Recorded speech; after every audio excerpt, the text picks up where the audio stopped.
What's good, my people? Welcome back to the SillyMMA channel today, and we are going to be looking at the worst fighter in the top 10 of every UFC division. Of course, the top 10 of the UFC division.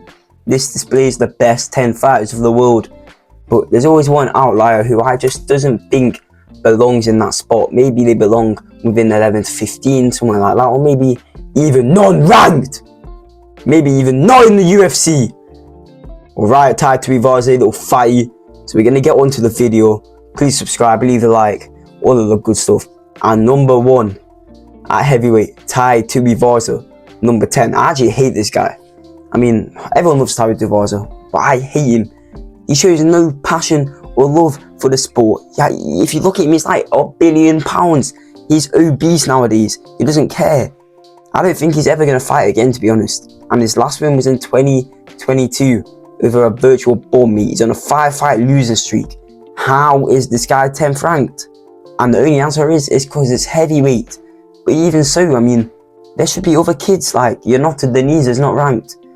Put him like number 15, move everyone up and get this guy out, man. He's on a 5-fight losing streak and he's been finished in 4 of them. And he has no game. He's undisciplined, he's not in the sport anymore. And he relies almost entirely on just brawling with guys and trying to knock him out, and he hasn't even got it in him anymore. He has no grappling abilities. He's so easy just to take down. He's easy to strike with. Even Biggie Boy outclassed him completely, and he's cut. And this guy's still here just because he drinks piss from a shoe. And this guy has no fight IQ as well. He's got questionable decision making. He's got everything just to make up a shitty fighter, your average heavyweight fighter. Number 2 in the light heavyweight division, this man is 6th ranked, Alexander Rakic. This guy's last win was in 2021 over Anthony Smith, who was 5th ranked at the time. Can someone tell me how this guy is still in that position? He's always injured. He never fights. His best win was some fucking point fighting, cautious decision over Anthony Smith. He's very inactive and he just looks half decent when losing. He never gets the job done. Yes, he keeps facing the top guys, but if you put him against like a 15 or 13, I bet he either loses or he wins the most boring fight of all time. He's frauding his spot in the top 5, top 6. And in my opinion, possibly even frauding his spot in the top 10 until I see him get a win. He's got no wins against current top contenders and he's just looked so average. Next, Marvin Vettori. This man has a very average resume and he has made no improvements. He looks the same in that fight with Adesanya than he did with his loss with Roman Dolidze just a few back. How can you not evolve your game? He's got a heavy reliance on some decent hands and like wrestling and durability, and he doesn't have anything else to his game. He's got a poor sloppy game. He's sluggish and he's slow. He can just eat shots. He lacks power. He hasn't got the kicks. He hasn't got anything. Have you seen Marvin Vettori throw a head kick? This guy is like your average middleweight back in 2020. The game has evolved, and especially the middleweight division, which is in such a good spot right now. This guy is just ass, and it makes sense he's 10th ranked. But I think he loses his next fight to Brendan Allen, and I think he just needs to. He wins against like a top 15 guy, and you know he's just a durable guy, but he has no other game to him. Next man in the welterweight division, Colby Covington. This guy fought once in the past 2 years and then returned to a title shot over Leon Edwards. He got whooped. He got whooped by Joaquin Buckley, and these are all top guys in the division. But even before that, this guy has not beaten a ranked welterweight in ages, and his most recent win was against Jorge Masvidal in a fucking entertainment WWE fight. Like, that fight wasn't even a fight. Like, yeah, it was a fight, but you know, it wasn't made for contendership. It was made for the storyline. He's only relevant still because he talks, because he hides Belal's lunchbox in the ceiling of the Apex, because he starts chatting shit to Paddy once he's doing well. You know, this guy has no game. He's such a shit fighter. You know, he's got the same style every fight, and it's so predictable. Yeah, he's not as bad as these other guys. So once we get down to the lower weight classes, you notice this guy's getting better. He's got good wrestling and he's got decent striking as well, but it's just the same dry game, and his rank is just driven more by his trash talk and what he's actually achieved in this sport. He's got no good wins to make him sit in the top 10. And I hate it when the UFC do that. When a guy gets a win ages ago and the division's moved on, he's not fought, and he still holds that same spot. Covington and Rakic, these main two guys that are doing this, like, they don't fight and they hold the same spot, and it just doesn't make sense. Give Covington a Wonder Boy or something like that next, please.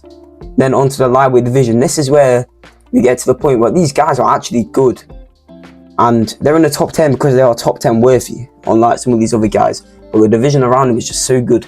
Beneil Dariush, I mean, this guy is 36 at 155 pounds, and from what we've seen in his last two against Charles Oliveira and Ayman Sarokian, where he's got knocked out in the first round twice, he's got no chin.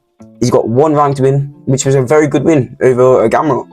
That was a good win, but he's just struggled against the top guys. And you know, he could, if he beats a Moicano or gets a good win like that, I take this back. But 155 is just that good, and he's inactive. He's washed up. We don't know when he's fighting again.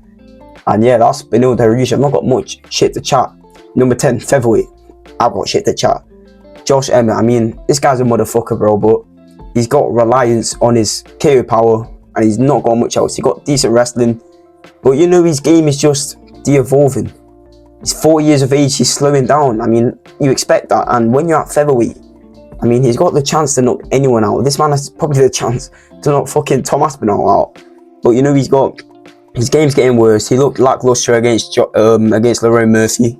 Couldn't really get going. He got shut down. Lerone Murphy's not even the best guy in the division, man. His game's getting actively worse, and he got no elite wins in the division where everyone's got at least one elite win, if you ask me.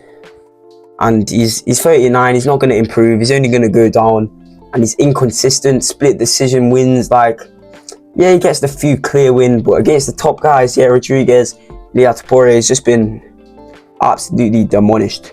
And next onto the Bantamweight division, and this is, as I was saying before, everyone's good, but this guy's not good enough, and he's good, but 135 is too stacked. Rob Font, he's got a good style, he's high volume, he hasn't really got much finishing ability, but you know, he's got that, and he's proved that he can't hang with the top guys.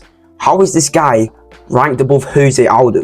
He lost to him, Chito Vera and Corey Sandhagen dominantly, like decisively, bro. How is he ranked over Aldo? And he's been dropped, he's been hurt, he's got his chin's washed up, he's getting older, you know, he's looking slower, he's getting more hittable in the octagon, he's looking a bit more predictable. And his last performance against Gene Matsumoto, I think it was, that was a robbery, man.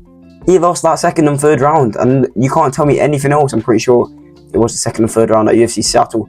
Now he's got an elite notice prospect who had fought in the Contender Series just like 6 months before. He's got a single ranked win in the division. Can't remember who it's above, but I've got that down here. And next, on to Flyweight, the final fighter on this list, Amir Albazi. And this probably which will get me the most criticism, in my opinion. But this man is 3rd ranked in the division. How is this guy 3rd ranked in the division? He's fought one ranked fighter, Kai Kara France. He got a robbery victory. This man has beat no ranked fighters, and they weren't ranked when he fought them, and they aren't ranked now.